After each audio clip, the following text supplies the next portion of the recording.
So basically আমার রুমটা একটু অগোছালো থাকে। তো এখানে দেখতে পারছেন সবকিছু একেকটা একেক জায়গায়। তো আমি আমার রুমটা গোছাইতে লাইগা গেলাম। সো আমি গোছাচ্ছি, আপনারা দেখতে থাকেন।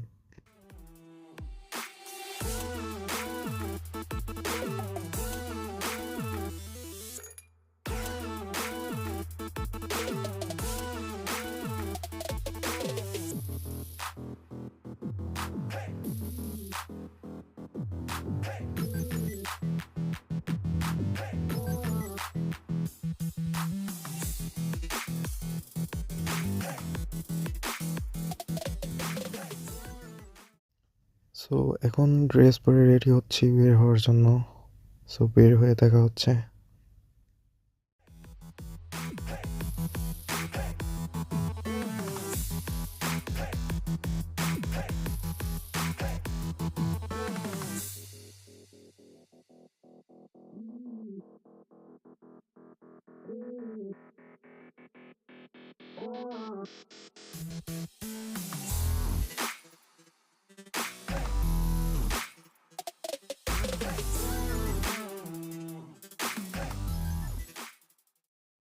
সো এখন আমি হাঁটতে হাঁটতে আমি আমার বাসা থেকে রেলওয়ে স্টেশনে চলে আসছি।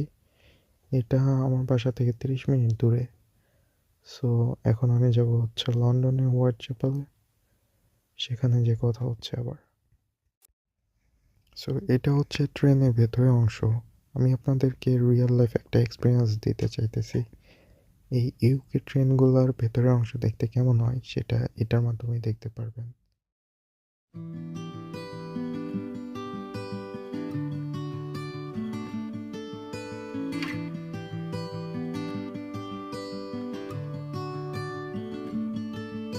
The light is fading fast from this old town, we gotta go.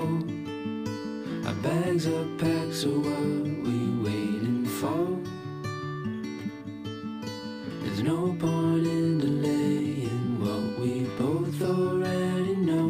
Escape this time with me.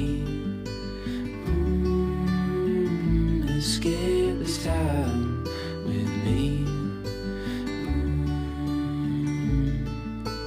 We could rent a room and watch the stars dance round the moon. So এখন আছি আমি Romford স্টেশনে। এটা আমার বাসা স্টেশনে প্রায় 2 station পরে। সো এই স্টেশনের আরও কিছু স্টেশন পরে হচ্ছে হোয়াইট চ্যাপেল স্টেশন। সো যাওয়ার টাইমে দেখলাম এখানে অনেক যাত্রী দাঁড়িয়ে ছিল। তারাও মেবি এক একজন এক এক জায়গায় যাবে। এখান থেকে হোয়াইট চ্যাপেল বেশিক্ষণ লাগবে না যেতে। ফাইনালি আমি হোয়াইট চ্যাপেল স্টেশনে পৌঁছে গেছি।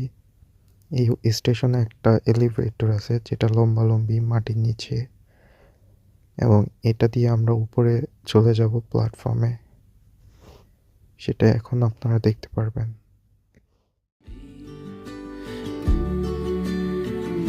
Escape this time with me.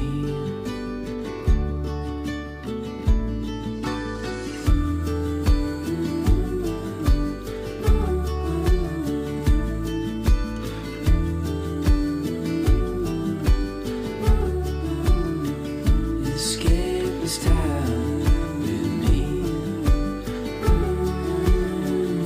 Escape this time with me. Finally আমি হোয়াইট চ্যাপেল স্টেশনে পৌঁছে গেলাম। এখান থেকে বের হওয়ার জন্য আমার গুগল ওয়ালেট থেকে ট্যাপ করে বের হতে হবে। তো আমি আমার ব্যাঙ্ক অ্যাকাউন্ট থেকে টাকা পে করে বের হইলাম। এখন আপনারা হোয়াইট চ্যাপেল স্টেশনের বাইরের ভিউটা দেখতে পারবেন।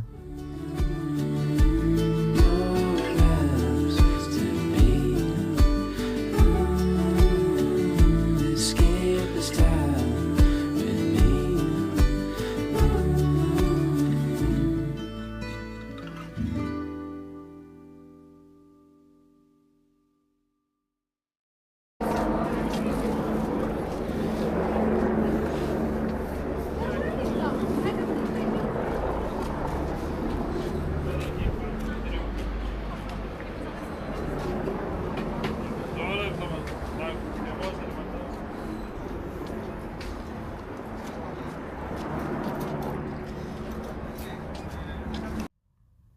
হোয়াইট চ্যাপেল মূলত বাঙালিদের এলাকা। এখানে অনেক বাঙালি থাকে।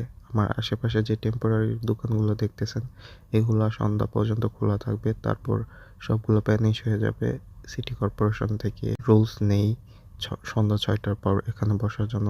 তো এটা টেম্পোরারি দোকান। এখানের এই বিল্ডিংটার কালো যে রুমটা দেখতে পারতেছেন, এটা হচ্ছে এখানের সিটিজেন কনফারেন্স রুম। এখানে এই লন্ডনের সিটিজেনদের কিভাবে লন্ডনকে আরো সুন্দর করা যায়, কিভাবে পরিষ্কার পরিচ্ছন্ন রাখা যায়, কিভাবে এখানকার মানুষের জীবনকে সুন্দর করা যায়, সে ব্যাপারে কনফারেন্স করা হয়।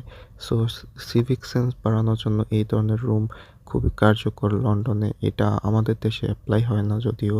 সো আমাদের দেশেও যদি এমন কিছু একটা অ্যাপ্লাই হতো, তাহলে আমাদের প্রত্যেকটা শহর ও গ্রাম কতই না সুন্দর হতো। তো এখন যে বিল্ডিংটা দেখতে পারতেছেন, এটা হচ্ছে রয়্যাল লন্ডন হসপিটাল। লন্ডনের সবচেয়ে বড় হসপিটাল এটা। এখানে সকল ধরনের চিকিৎসা পাওয়া যায়। আর এখান থেকে সকল ধরনের স্বাস্থ্যসেবা খুব তাড়াতাড়ি পাওয়া যায়। একটা সময় আমার যে আগের বাসাটা ছিল, সেটা এই লন্ডন হসপিটালের পাশেই ছিল। আমি ডেইলি এখানে যাওয়া আসা করতাম। এখন মাঝে মাঝে আসা হয়। আসলে এই হসপিটালটা আমি ভিজিট করে যাই। এখন যে প্লেসটা দেখতে পারতেছেন, এই প্লেসটা হচ্ছে ডেলিভারি রাইডারদের আড্ডাখানা। একসময় এখানে অনেক বাঙালি ডেলিভারি রাইডার ছিল এবং অনেক রাইডার তখন ছিল, কারণ তখন কোনো ধরনের ইমিগ্রেশন রুলস ছিল না যে কেউ যে কারো আইডি ভাড়া নিয়ে চালাইতে পারতো। বাট রিসেন্টলি ইউকে সরকারের ইমিগ্রেশন রুলস চেঞ্জ করার ফলে এখন আর কেউ কারো আইডি ভাড়া নিয়ে চালাইতে পারে না। সো এখন সবাই অন্য কান্ট্রিতে মুভ হয়ে গেছে, কারণ তারা এখানে লিগ্যাল ছিল না। সো এখন এই জায়গাটা অনেকটা ফাঁকা পড়ে আছে। দুই একজন রাইডার ছাড়া আর কাউকে তেমন দেখা যায় না। সো ফাইনালি আমরা আমাদের ব্লগের শেষ মুহূর্তে চলে এসেছি। আজকে এই পর্যন্তই। অন্য কোনো দিন অন্য কোনো ব্লগে অন্য কোনো বিষয়ে কথা হবে। সেই পর্যন্ত ভালো থাকবেন, সুস্থ থাকবেন। আসসালামু আলাইকুম।